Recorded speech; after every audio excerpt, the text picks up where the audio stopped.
नमस्कार दोस्तों, मैं आपका दोस्त तर्जमाल स्वागत करता हूं आपका YouTube channel learn with engineer Tarjamal में। दोस्तों, आज के इस वीडियो सेशन में हम डिस्कस करने वाले हैं 16 दिसंबर के बारे में। दोस्तों, 16 दिसंबर को विजय दिवस कहा जाता है। विजय दिवस क्यों कहा जाता है और इसके पीछे का जो स्टोरी है उसको हम इस वीडियो में डिस्कस करने वाले हैं। तो चलिए स्टार्ट करते हैं दोस्तों, पहले हम आज न्यूज़ से स्टार्ट करते हैं कि न्यूज़ क्या है कि PM Modi lights the Swarnim Vijay Mashaal to start the 50th anniversary year celebration of 1970 war.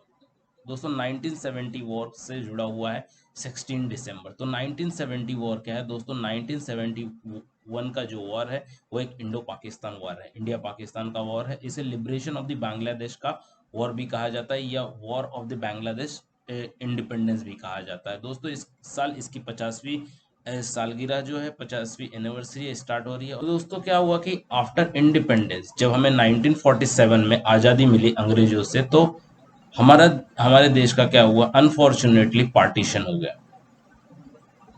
अब इस पार्टीशन में दो देश बने जो है इंडिया और पाकिस्तान। पाकिस्तान उन जहां पर मुस्लिम पॉपुलेशन ज़्यादा थी, उन मुस्लिम पॉपुलेशन के जो एरियाज थे वहां पर क्या हुआ, उनका एक अलग से प्रोविंस बनाया उन्होंने और वहां पर वो प्रोविंस को नाम दिया गया पाकिस्तान। तो अगर देखा जाए तो ऐसे दो साइड से, जिसे ये वेस्ट का साइड जिसे वेस्ट पाकिस्तान कहा जाता है जो अभी करंट पाकिस्तान है, और यहाँ पर ईस्ट साइड, यहाँ पर ये जिसे अब बांग्लादेश कहा जाता है। तो ये साइड थे जो मुस्लिम बहुल प्रांत थे, मतलब मुस्लिम मेजोरिटी स्टेट्स थे, और इन स्टेट्स को क्या बनाया गया? पाकिस्तान बनाया गया। तो वेस्ट पाकिस्तान और ईस्ट पाकिस्तान। तो ऐसे आफ्टर द इंडिपेंडेंस क्या था? इंडिया बना, वेस्ट पाकिस्तान बना और ईस्ट पाकिस्तान बना। तो ये सारी सिस्टम तो चली रही थी, पर 1970 में ऐसा क्या हुआ जिसके वजह से ये सारी चीजों में क्या हुआ? खलबली मची और चीजें चेंज होनी स्टार्ट हुई। तो 1970 के आसपास सिविल वॉर स्टार्ट हुआ ईस्ट पाकिस्तान में। ईस्ट पाकिस्तान मतलब आज का बांग्लादेश। आज के बांग्लादेश में सिविल वॉर स्टार्ट हो गई। अब ये सिविल वॉर क्यों स्टार्ट हुई? तो सिविल वॉर स्टार्ट होने के सिर्फ कभी एक कारण नहीं होते। जैसे 1857 का वॉर ऑफ इंडिपेंडेंस स्टार्ट होता है, उसके एक कारण नहीं थे। कुछ तो प्रेजेंट रीजंस होते हैं जिसको कंटेम्प्रेरी रीजंस बोलते हैं या तत्कालीन कारण बोलते हैं। पर क्या होता उसके अलावा, उसके पीछे भी क्या होता? बहुत सारी चीजें मतलब होती हैं जिसकी वजह से वो इतना बड़ा बम एक दिन फटता है। तो इसका कारण था first of all lower status to the citizen of the East Pakistan. East Pakistan मतलब आज के बांग्लादेश में रहने वाले जो लोग थे उनको क्या कहता? लोअर स्टेटस दिया जाता था as compared to the West Pakistan जो आज का पाकिस्तान है। देन उसके बाद सबसे बड़ा कारण बना 1970 के इलेक्शन। तो दोस्तों, 1970 के इलेक्शन की क्या खास बात है?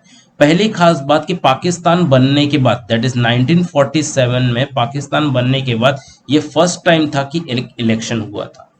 अब इस इलेक्शन में क्या हुआ? 300 सीटों पे इस इलेक्शन हुई। 300 सीटों 300 सीटों पे इलेक्शन हुई और 151 सीटें चाहिए थी किसी को भी मेजोरिटी लाने के लिए। अगर कोई पार्टी 151 सीट ले आती तो वो क्या बनती? अपनी सरकार बना लेती।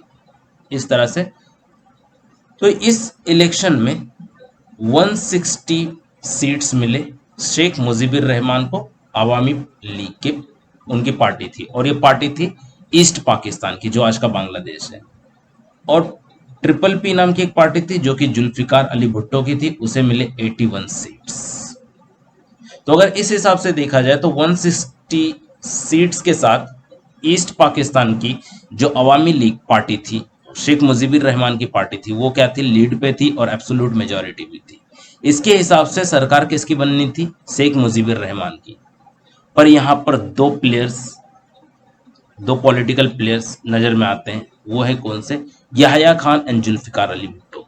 तो याह्या खान कौन है? याह्या खान उस समय के 1970 के और 71 के पाकिस्तान के प्रेसिडेंट थे। पाकिस्तान मींस, जब भी मैं पाकिस्तान बोलूं तो that is West Pakistan. West Pakistan के क्या थे? प्रेसिडेंट थे, मतलब राष्ट्रपति हम बोल सकते हैं। याह्या खान और जुल्फिकार अली भुट्टो चाहते थे कि कोई भी ईस्ट पाकिस्तान का जो पार्टी है या मेंबर है या पर्सन है, पॉलिटिकल पर्सन, वो पाकिस्तान का पीएम ना बने, जो कुछ भी बने वेस्ट पाकिस्तान से बने। और इसी मुद्दे ने स्टार्ट किया सिविल वॉर, कहाँ पर? ईस्ट पाकिस्तान में।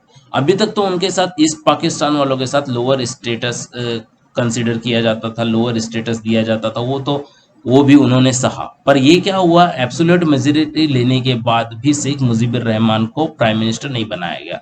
तो इस बात से क्या हुआ, हड़कंप मचा और सिविल वॉर स्टार्ट हुआ ईस्ट पाकिस्तान में। और इसी के साथ साथ एक गुट का, एक संघ का फॉर्मेशन हुआ, that is formation of the Bangladesh मुक्ति वाहिनी। ओके, बांग्लादेश मुक्ति वाहिनी यानी लिबरेशन ऑफ द बांग्लादेश के लिए क्या हुआ, एक हथियारबंद सेना बनाई गई जिसे फौजी ट्रेनिंग ली। इस हथियारबंद सेना ने क्या किया, बांग्लादेश लिबरेशन के लिए बांग्लादेश को एक अलग आज़ाद बनाने का क्या किया, अपना जिम्मा ऐसा अपने मान बैठे कि ये हमारा जिम्मा है बांग्लादेश को आज़ाद कराने का, और इस हथियारबंद सेना ने काम करना स्टार्ट किया। तो दोस्तों अब ये सारी बातें तो ठीक है, सिविल और हो गई ईस्ट पाकिस्तान में, इस तरह से सिचुएशन चल रही थी। पर जब भी हमने स्टार्टिंग में देखा, हमने बोला 1970 और इंडिया पाकिस्तान वॉर।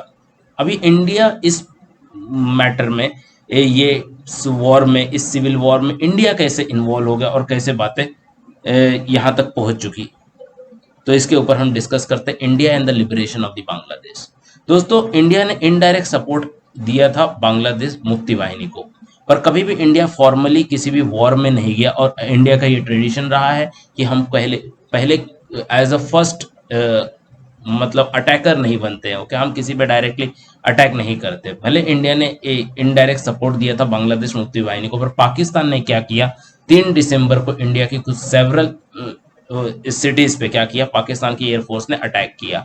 और इन रिस्पॉन्स इंडिया ने क्या किया, रिटेलिएशन किया। उस टाइम की जो प्राइम मिनिस्टर थी श्रीमती इंदिरा गांधी, उन्होंने क्या किया, मतलब अटैक के लिए परमिशन दी, और इंडिया ने क्या किया, एज अ वॉर रिटेलिएट किया। अब इन सारी चीजों में होता क्या है, और इस वॉर के बारे में हम समझते हैं कि वॉर स्टार्ट कब हुआ। तो ये वॉर स्टार्ट हुआ 3 दिसंबर 1971 में, जब पाकिस्तान की एयरफोर्स ने क्या किया, इंडिया के कुछ शहरों पे अटैक किया, और इन रिस्पॉन्स रिटेलिएट किया इंडिया ने। और इंडिया ने रिटेलिएशन करते हुए बांग्लादेश में चली गई, और बांग्लादेश में वहां पर जो ईस्ट मिलिट्री थी, ईस्ट पाकिस्तान मिलिट्री, उस मिलिट्री को क्या किया, सरेंडर करने पे मजबूर कर दिया। ओके, और उस ईस्ट पाकिस्तान मिलिट्री ने 16 दिसंबर 1971 को सरेंडर कर दिया। और उस टाइम पे जो ईस्ट पाकिस्तान मिलिट्री थी, उसके जो कमांडर थे वो थे नियाजी, AK नियाजी। ओके, वो यहाँ पर देख सकते हो आप, ये यहाँ पर एग्रीमेंट साइन कर रहे हैं इंडिया के साथ सरेंडर का। और इस तरह से क्या हुआ, पाकिस्तान ने अपने 93,000 फोर्सेस के साथ क्या किया, सरेंडर किया। और ये हिस्ट्री में सबसे बड़ा सरेंडर माना जाता है। तो दोस्तों इसके बाद अब एक नई बात आती है, शिमला एग्रीमेंट। शिमला एग्रीमेंट क्या हुआ, इस वॉर के बाद शिमला एग्रीमेंट हुआ। और शिमला एग्रीमेंट के अकॉर्डिंग इंडिया ने जिसने भी प्रिजनर्स ऑफ वॉर्स रखे थे, जिसको क्या बोलते हैं, POW, ये युद्ध कैदी। ओके, युद्ध कैदी, युद्ध में जितने लोग पकड़े जाते हैं अपोजिट वाली पार्टी के, उसे क्या कहते हैं, प्रिजनर्स ऑफ वॉर कहते हैं। तो उस शिमला एग्रीमेंट के अकॉर्डिंग उन्हें क्या कर दिया, छोड़ दिया गया। तो दोस्तों ये सारी बातें थी इंडिया पाकिस्तान 1971 के वॉर की। और इस वॉर के बाद क्या हुआ, ईस्ट बांग्लादेश एक नया कंट्री बन के सामने आया है, जिसका नाम रखा गया बांग्लादेश। तो इस तरह से बांग्लादेश का भी क्या हुआ, इंडिपेंडेंस हुआ, और बांग्लादेश एक नया राष्ट्र बना। तो दोस्तों 16 दिसंबर को हम अपने शहीदों के लिए, जो इस युद्ध में शहीद हुए, उनके लिए हम विजय दिवस मनाते हैं। साथ ही 16 दिसंबर को क्या होता है कि बांग्लादेश आज़ाद हुआ, तो ये बांग्लादेश का आज़ादी दिवस भी है। तो बांग्लादेश विजय दिवस, इसे विजय दिवस भी कहा जाता है, विजय। ओके, याद रखना, विजय। बंगाली में विजय नहीं, विजय। तो विजय दिवस भी कहा जाता है इसे।